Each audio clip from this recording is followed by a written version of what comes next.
welcome to Art on the Brain. I'm Kelly Drake, and recently I picked up a jar of this Daniel Smith Mars Black watercolor ground. And now I'm wondering, what should I do with it? Because usually with traditional watercolors, you don't use black. So I'm going to break out my regular watercolors, my gouache, and my luminescent paints and do some experimenting. For those of you who aren't familiar with absorbent ground or watercolor ground, this is the kind I was used to. It's golden absorbent ground in white. And you use this to create a watercolor paintable surface on anything you want, like wood or glass or plastic. And it turns it into an absorbent surface that you can actually paint with watercolor. This is the black absorbent ground that I got from Daniel Smith, or they call it watercolor ground. And I got it just out of curiosity because I thought it would be fun to do something totally different. And I'm just painting it onto my art journal just for the sake of having something to use as an example. So as you probably realize, you should not use your watercolor brushes for this. It's pretty thick, pasty stuff, and you need a stiffer brush anyway, and I wouldn't want to ruin my watercolor brush with it. So I just use a paintbrush that I got from the paint store. It's like a synthetic brush. And there's a difference between this and the absorbent ground I got from Golden. Golden actually says several thin coats are best, and that will create a more absorbent surface. Whereas this kind, it goes on thick and you probably only need one coat, so that's what I'm trying. They also talk about using a foam roller if you want a smoother surface, but I kind of like the texture that this created with my paintbrush. It actually has kind of a chalkboard paint feel to it. So for my first experiment, I want to try regular watercolor paint. And I'll have to tell you, my expectations were not very high for this to show up on the black because it's so transparent. And it does show up better right at first when it's wet. And I'll show you what it looks like when it's dry after a bit here. So here I have cerulean blue. That's a Daniel Smith color. This is actually a Holbein cobalt turquoise light, which is a little more opaque.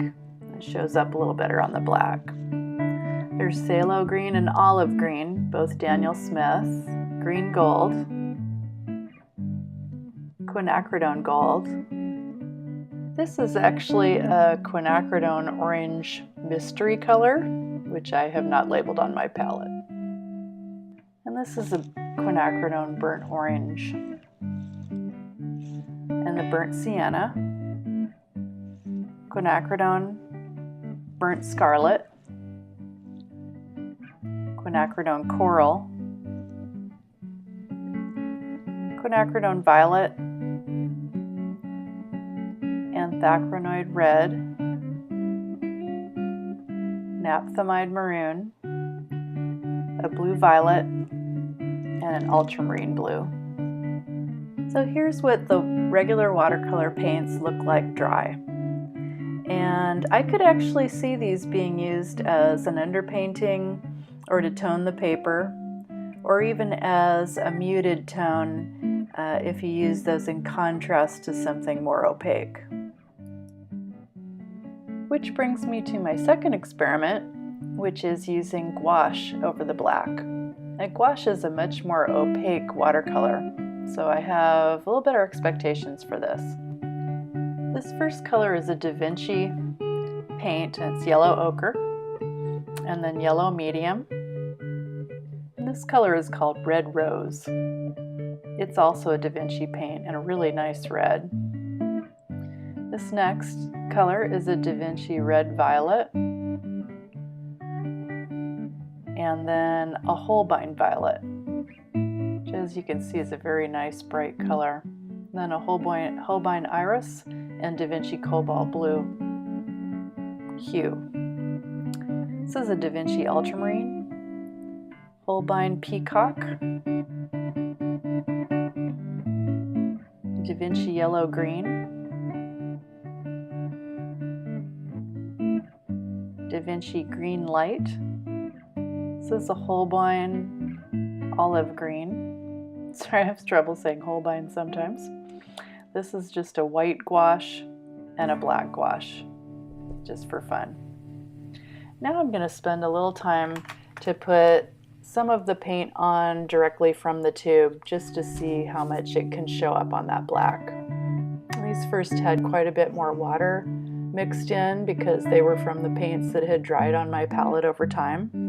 And as you know, with gouache, you can use it either way. You can use it straight out of the tube with just a little water, or you can let it dry and use it like watercolors out of your palette. But you do get two distinct looks with that, so I'm going to try them both here on the black ground just to give you an idea. You could see that right out of the tube it really shows up well. And I could definitely think of uses for both of these methods. And there's the black. Here it is when it's dry. And as you can see, if you want perfectly flat, even color, you're going to have to be careful mixing your water with your gouache just to get the right mixture. So now I'm just going over it with some of my interference colors to see how they look on the black. And as you see, they show up really nicely. I'm going over it first with a thick coat and then with a thin coat with more water, just so you can see the difference. That first color is interference red. The second color is interference lilac. This is the Daniel Smith interference blue, a thick coat and the thin coat. And this is the interference green. So in my former video, when I showed how to use these colors, I showed them over other watercolor washes. This is the silver. And I talked about how in traditional watercolor you really don't use black at all, and so you need colors for this paint to go over. So here I'm going against tradition and seeing how to use a black ground with these colors. That last color was interference gold, and this is interference copper. If you're interested in seeing that other video, I'll put a link up above, and it really is helpful if you want to start with the interference colors on white paper.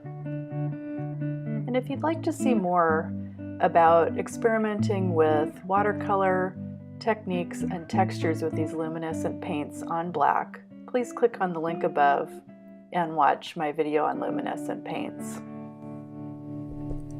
And now don't forget to subscribe if you'd like to see more videos like this, and stop by and check out my webpage, my Facebook page, or take a look at my Instagram account if you'd like to learn more about me, my art, and my children's book illustrations.